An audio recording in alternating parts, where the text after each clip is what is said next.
Vamos seguir com a série de entrevistas que marcam os 50 anos das relações diplomáticas entre o Brasil e a China.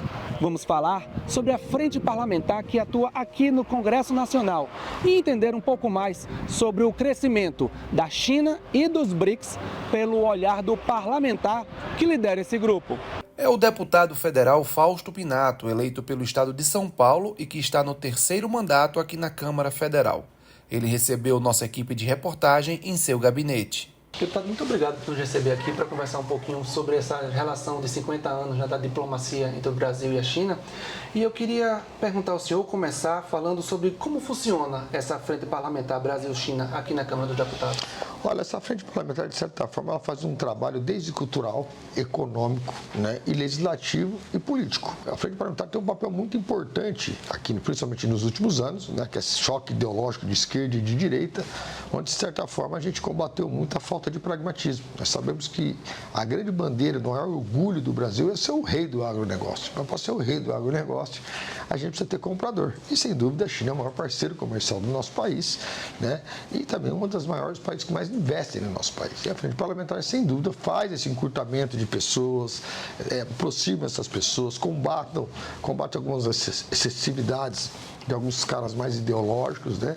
Então, a frente tem um papel aí de amortecedor, vamos dizer assim, nessa relação que é de suma importância para ambos os países. E agora, após a posse do presidente Lula, como é que o senhor avalia o desenvolvimento das relações entre os dois países? Olha, com certeza vai ficar melhor. Não é menos verdade que tem alguns contrassensos. Né? Alguns partidos de esquerdas aqui tentam usar a China como um país que deu certo. A China deu certo pelo seu povo, né? Pelo seu sistema. Vocês são comunistas, agora não é menos verdade que o comunismo em alguns lugares aqui na América Latina é muito mal visto. Então a gente percebe que muitas vezes a esquerda quer pegar uma carona mostrando que a China virou uma potência porque é a questão de esquerda, não é nada disso. Nós sabemos que são regimes totalmente diferentes, mas com certeza vai melhorar e muito a relação. E quais os pontos então que o senhor avalia que são mais importantes nesse momento para a relação do Brasil e da China? Olha, o que na verdade precisa saber é o que o Brasil quer da China. E a partir desse momento, saber negociar com o governo chinês, porque o chinês muitas vezes vai comprar o que a gente oferece. Eu falo muito na questão do agronegócio, que é importante, é uma bandeira importante do nosso país, mas se nós não começar a agregar valor nesse sentido, nós não vamos gerar emprego, gerar imposto, etc, etc. Por outro lado, também a questão das empresas multinacionais, de veículos, isso e aquilo. Nós precisamos criar um mecanismo, e aqui também tem a questão tributária, de trazer essas empresas para fabricar carro aqui. Porque não adianta a gente trazer carro elétrico de lá, uma tecnologia mais avançada, com preço muito mais acessível e nós perdermos emprego aqui. Isso aconteceu, por exemplo, na indústria de confecção. Então é preciso, lógico, ter uma boa relação e pontuar, de certa forma, o interesse econômico de cada país. Então você vê com bons olhos aquela fábrica lá em Camaçari, na Bahia? Muito bons olhos. Tudo que está geração de emprego aqui, se está fabricando aqui, nós estamos gerando emprego. Se nós estamos gerando emprego, nós estamos tirando pessoas do desemprego. Estamos gerando imposto. Por aí. Eu costumo dizer que, na verdade, o Brasil não sabe negociar com a China. E que aqui, como cada 4 anos muda e tem muito choque diplomático, o chinês fica meio perdido. E é importante a China saber também que o Brasil, estrategicamente, vale a pena agregar pelo menos uma parte de valor aqui. Porque, veja bem, o que a China faz com tanta soja? Faz com o silício, com o nosso minério de ferro? Ele industrializa, potencializa, fomenta a sua indústria local e exporta, inclusive, para o Brasil, o minério de ferro. Então, o Brasil deveria fazer uma parceria com a China. Olha, tudo bem, nós vamos continuar te dando produto cru, minério e tal, mas não precisamos de uma parcela do mercado interno do Brasil. Visando a América Latina, vocês nos ajudaram com tecnologia, montar essas empresas de indústria aqui para que possamos, de certa forma, atender o mercado interno, baratear e atender a América Latina, o que, de certa forma, desenvolveria o país e a vida de todo o povo brasileiro. A gente muito escuta falar sobre a contribuição da China no desenvolvimento do Brasil. Como é que o senhor acha que os brasileiros podem perceber esse papel da China nesse desenvolvimento do Brasil? Eu costumo dizer que a China, sem dúvida, tem uma condição de ser o grande protagonista do Brasil. Primeiro, a China ela tem tecnologia, ela tem poderio militar e, sem dúvida, é uma grande potência. Eu costumo dizer que a China e os Estados Unidos são as duas maiores grandes potências mundial. Agora, não é menos verdade que a China perde feio né, uma arma, que é a arma hoje da internet, que é a arma hoje do fake news, né, principalmente no Brasil e na América Latina, que é colocada a China como o pessoal do mal, né? Nós temos que entender a cultura nossa da América Latina, né? Nós somos criados com o filme americano, com a história de guerra, onde os americanos são bonzinhos, a China é o mal, aquela coisa, né? A China precisa melhorar muito a sua imagem, usar a agência, mostrar o que é a China hoje. A China é um país estruturado, né, um povo trabalhador, um povo focado, né, um povo que deve servir como exemplo. Né? Na década de 80, por exemplo, o Brasil era mais desenvolvido que a China. É um exemplo que pode ser copiado e adequado, lógico, no nosso regime, mas a China tem condições de nos ajudar. Agora, o que a China poderia mostrar para nós é o seguinte, que a China, através de agregar valores em pontos estratégicos no Brasil, ela está gerando emprego. E gerando emprego, ela está ajudando o povo brasileiro. Agora, um assunto que os chineses são muito gratos ao senhor, né? O senhor é o idealizador do Dia Nacional dos Imigrantes Chineses, né? Aqui no Brasil. Qual é o significado dessa ação para o senhor? Olha, eu costumo dizer o seguinte, o Brasil é um país único. Aqui é espanhol misturado com português, africano, japonês. Aqui é um lugar onde o judeu e árabe estudam na mesma escola, né? E o chinês, né, merecia essa homenagem, né, até pelos investimentos, né, pela grande parceria que estourou no agronegócio no nosso país. Ele merecia esse reconhecimento. É um povo que já foi invadido, um povo... Eu vejo a China, eu particularmente como Pinato, olha assim, é possível o Brasil ser uma potência, é possível o Brasil ser uma China da América Latina, né? Porque é um povo que sobreviveu contra tudo e contra todos, né? Investiu muito em tecnologia, inovação e hoje é uma grande potência.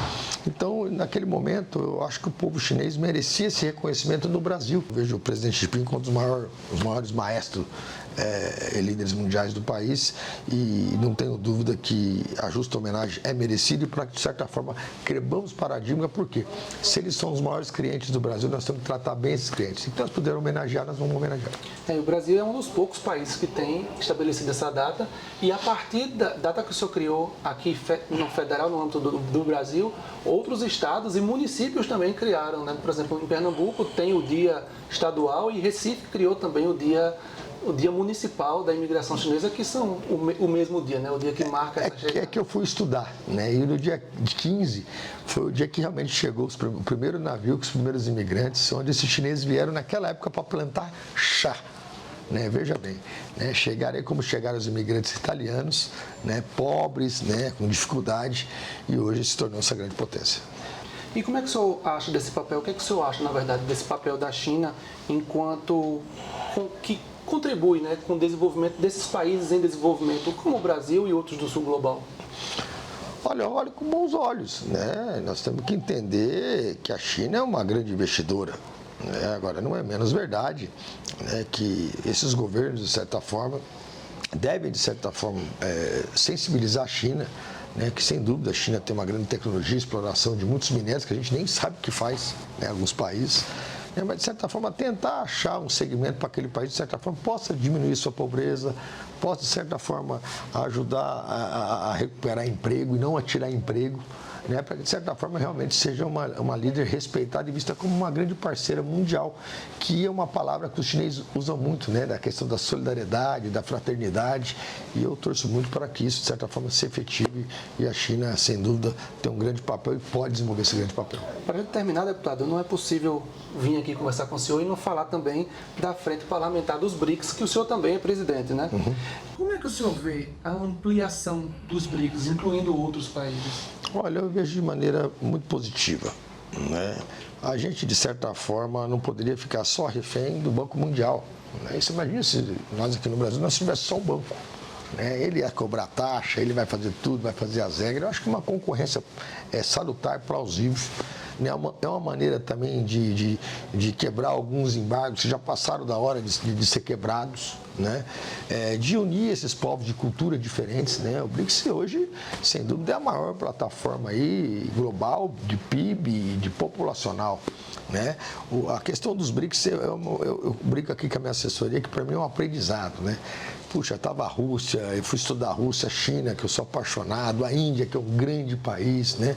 O Brasil, a África do Sul, que é um continente estratégico também, pensando na biodiversidade, em tudo isso. Agora entrando outros países como o Irã, Egito, né? O Uruguai, pleitiano. Eu acho que isso é muito importante. A gente, quanto mais plataformas a gente tiver a nível mundial, para que possam unir nossos diplomatas, nossas culturas, né? Para que possam, de certa forma, ter vozes, né? Para ajudar, é muito importante. Eu vejo o BRICS como um futuro importante e promissor. Como é que o senhor vê que a China e o Brasil podem dar as mãos para influenciar ainda mais esse bloco no cenário do sul global? Olha, eu entendo que o Brasil é muito estratégico, né? Vamos dizer assim, apesar de tudo as coisas aqui ainda está muito atrasada perto dessas grandes potências, nós somos a 8ª, 9ª economia mundial, com uma população com um pouco mais de 200 milhões de habitantes e com uma biodiversidade melhor do mundo. É um país, como eu te disse aqui americano e chinês fica sócio empreendimento, judeu e árabe estudam na mesma escola. É uma população, um povo solidário, o povo brasileiro é um povo feliz, solidário. E eu vejo que a China, dentro daquela pragmatismo dela, aquela determinação dela, precisa, de certa forma, conhecer um pouco mais esse sentimento e alegria brasileira. E nós também, de certa forma, conhecer mais a cultura chinesa. Muito obrigado pelo seu tempo para apresentar um pouco mais da frente parlamentar aos brasileiros e aos chineses também. Eu que agradeço o vosso trabalho, queria agradecer o seu brilhante trabalho, Boaventura, né, a toda a nossa equipe aqui e dizer que estamos à disposição para essa parceria que, sem dúvida, é importante para ambos os países. Muito obrigado. De Brasília, Luiz Boaventura, em uma coprodução entre o Diário de Pernambuco e a Rádio Internacional da China.